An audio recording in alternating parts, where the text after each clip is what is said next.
Trisha is the grandmother?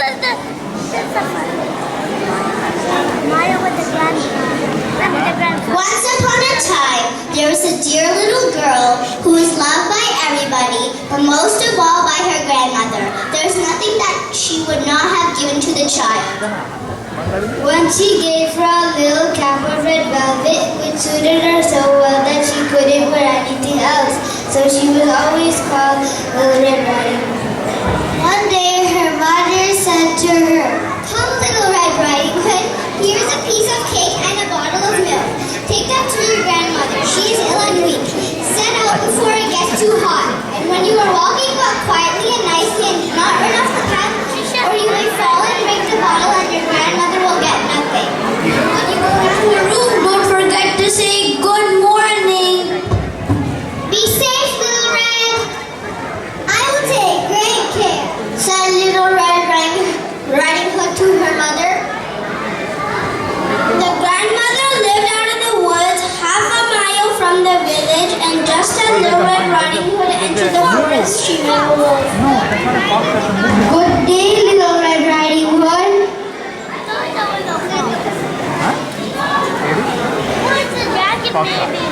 said the wolf politely. "Thank you, kindly wolf." "Going so soon, Little Red Riding Hood?" "I'm going to my grandmother." "And what have you got in your basket?" asked the wolf in as a kindly voice he could muster. "Cake and milk. Yesterday was baking day, so poor sick grandmother must have something good to make her stronger," explained Little Red Riding Hood politely. "And where does your grandmother live, Little Red Riding Hood?" "A good quarter of a mile farther on in the wood. Her house stands under 3 large oak trees. The nut trees are just below it. You surely must know it." The wolf thought to himself, "What a teasy creature she looks like. She will be better to eat than the old women. I must be clever so I can catch both." So he walked for a short time by the side of Little Red Riding Hood. Then he said, "Look at these beautiful flowers. Why don't you pick some? Take your time to enjoy the beautiful sights around you." Little Red Riding Hood raised her eyes, and when she saw the sunbeams dancing here and there through the trees and pretty flowers growing everywhere, she thought, "I suppose I could take grandmother a fresh bouquet. That would please her too.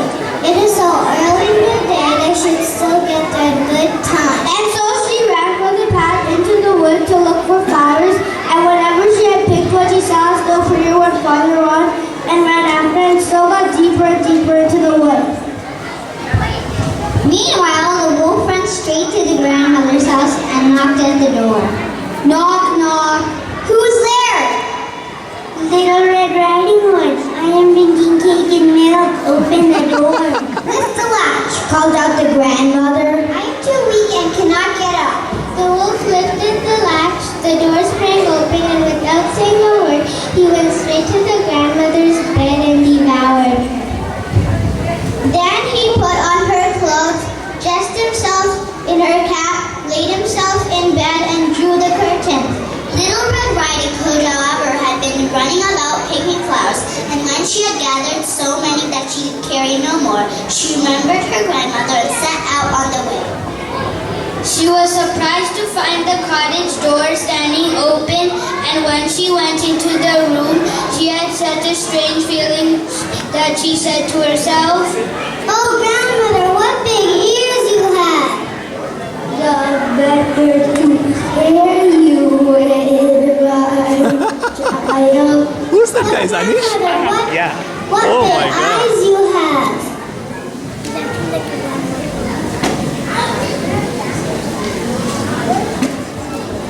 Said Little Red Riding Hood said with a surprising voice, "The better to see you in my ear." "But grandmother, what large hands you have!" "The better to hug you with." "Oh, but grandmother, what a terrible big mouth you have!" "The better to eat you with." The wolf heard that with one bound he was out of bed and swallowed up Little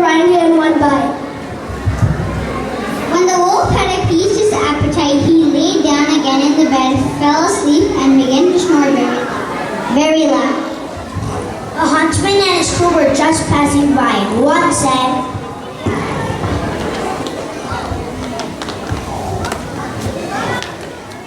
I think I hear something coming from over there.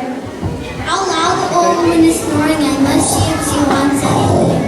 So they went into the room, and when he came to the bed, he saw that the wolf was lying in it. "What are you doing here, wolf?" shouted the huntsman. "I've been searching far and wide for you." Then, just as he was going to attack him, it occurred to him that the wolf might have devoured the grandmother and that she still might be saved. So he did not attack, but he pulled out a super fizzy soda and offered it to the wolf. Want a nice cold drink on a hot sunny day? The wolf thought this was a strange offer, but decided no harm could be done to him by a can of soda, so he accepted. He gulped down the entire can very quickly and thought he should leave before the huntsman tried to capture him.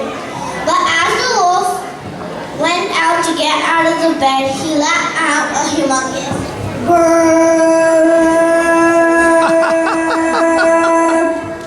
And with that burp, out popped Little Red Riding Hood and her grandmother without a scratch on them. Nice. How frightened I've been! How dark it was inside the wolf! Come on, Wolf, you're coming with us. The huntsman captured the wolf and took him away. The grandmother ate the cake and drank the milk which Little Red Riding Hood brought, and Little Red Riding Hood thought to herself, "As long as I live, I will never, by myself, leave the path to run into the woods, and my mother has forbidden me to do so." It is also true that once when Little Red Riding Hood was again taking cakes to her old grandmother, another wolf spoke to her and tried to entice her from